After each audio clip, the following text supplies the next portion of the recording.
Here's our first avocado tree in the ground. It's a fuerte. We have really clay soil. Woo, that's our dog. And so we mounded it up.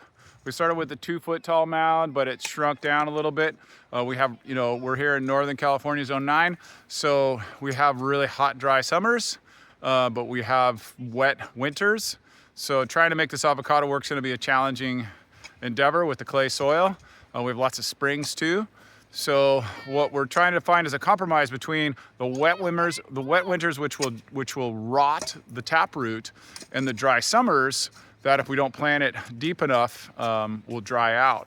We'll have to do some watering in the initial years, but this is our compromise. It's up a foot out of the ground.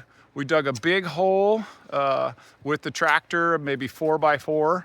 You can see here's another one of the holes right there. Could you fit in there, you think?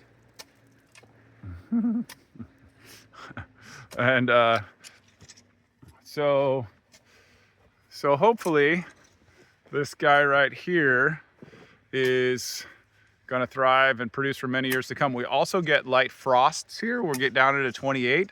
So our strategy, we're not going to try to protect too much. Our strategy is to just get as much foliage to grow in the summers as possible, so that if there's a dieback in the winters, it won't be substantial.